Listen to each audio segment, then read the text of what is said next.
Hi, my name is Veronica Crosa. I'm a geography lecturer here in University College Dublin in Ireland. I'd like to thank you for watching this short video abstract on a recently published paper in Antipode called Play for Protest, Protest for Play, Artisan and Vendors' Resistance to Displacement in Mexico City. This paper is a product of work that I've done for a few years now on resistance to socio-spatial exclusion in the context of the neoliberalization of urban policy in Latin America and more specifically in Mexico City. And my interest has been on policies that render invisible quite large sectors of the urban population, particularly street vendors, street artisans, and other members of the so-called informal economy. And this is an activity in a sector really that saw unprecedented levels of growth throughout Latin America, and particularly in the mid-1980s, with this sort of wave of crises that hit the region and that led to really rising levels of unemployment and just general poverty.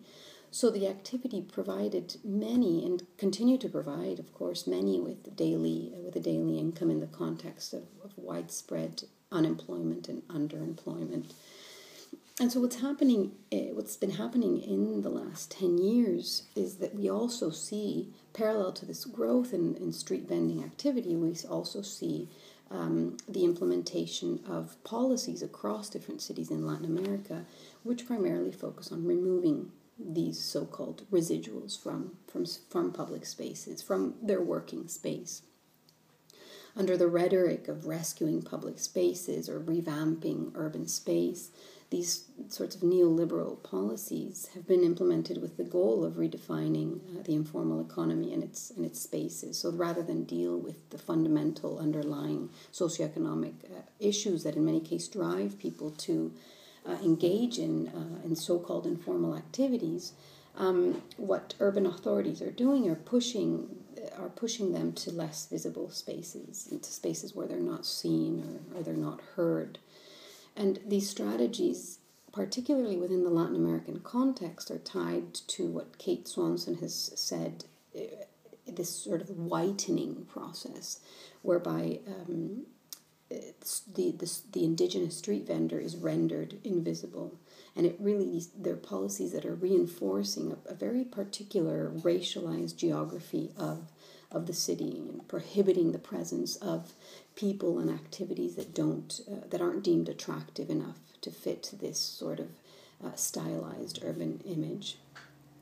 And in the case of Mexico City, the way in which this has happened is with a very recent development of a policy called the Recuperación de Espacios Públicos, the recovery of public space, which has been cleverly and popularly renamed Plazas Limpias, clean plazas, or cleaning the plazas. And it's a policy that targets tourist-friendly public plazas, public spaces across the city. And one of them is Coyoacán, which is the emphasis of this paper. Coyoacán's historic area. And Coyoacán is a neighborhood located in the south of Mexico City, which is well known for its physical beauty, its public plazas. It has a real charming colonial landscape. Its museums, like for example the Museum of Frida Kahlo. And so it's generally quite an attractive area for tourists. Particularly, there's bookstores, there's coffee shops, restaurants with open terraces. There's a lot of street activity. There's street performers, painters, street artisans, street vendors. And so all of these activities together reinforce a particular image of Coyoacán as an intellectual and artistic hub, and quite open and welcoming to alternative visions and alternative activities. But in 2008, street vendors and artisans particularly were targeted by local authorities through this Plazas Limpias policy. And the justification for the implementation of this policy was twofold in Coyoacán.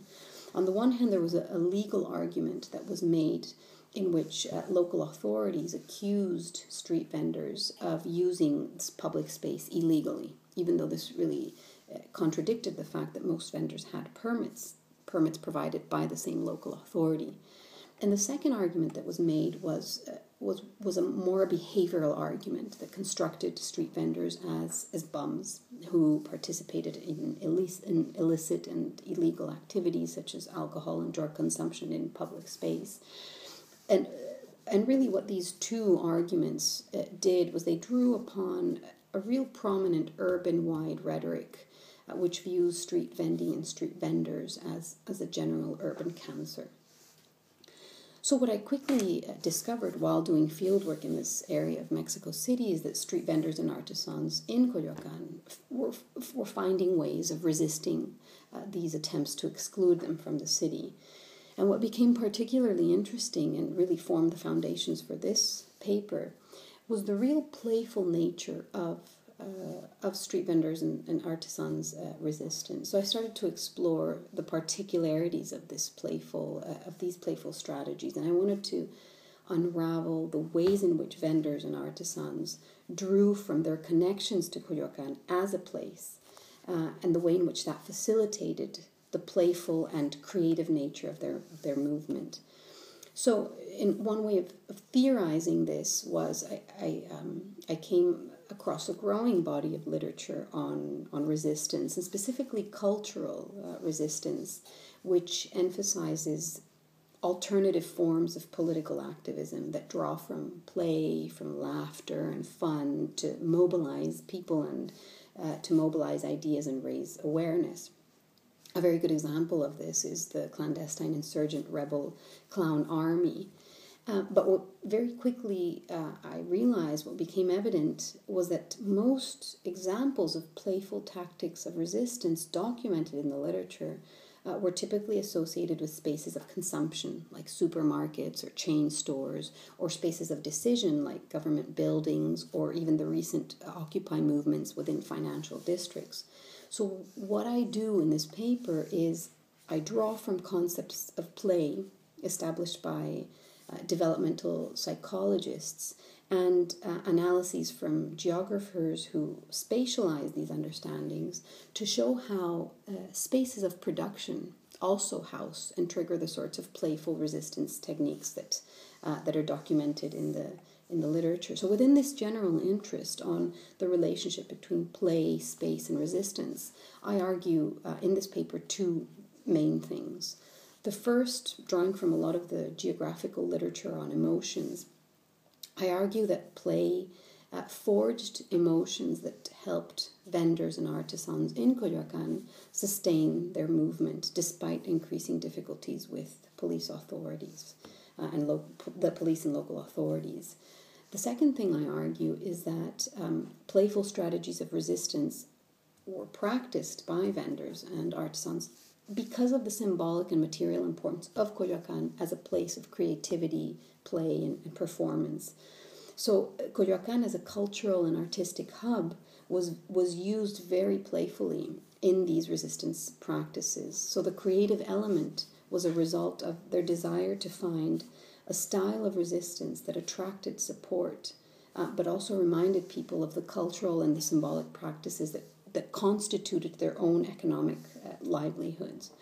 And so what this paper shows is that both the material and the symbolic connections of vendors and artisans to the plazas, to these public spaces of Coyoacán, provided a real important dimension to the movement's strength and served the simultaneous function of both play and protest. And so while play is typically associated, and it's typically thought of in opposition to serious practices, such as, for example, work or very sober forms of resistance, what I suggest is looking at play as a potentially fruitful way in which transformative politics can actually unfold. So I hope that throughout the paper I've stimulated some thought on how to reimagine activism by thinking of new, different ways in which resistance is performed and enacted. So I'll leave it at that. More details of this are obviously in the paper. I appreciate any comments or suggestions, and my email is in is written on the paper. So I'd like to thank you for watching, and I'd like to thank also the Antipode editorial team for inviting me to do this short abstract video. Thanks a lot. Bye-bye.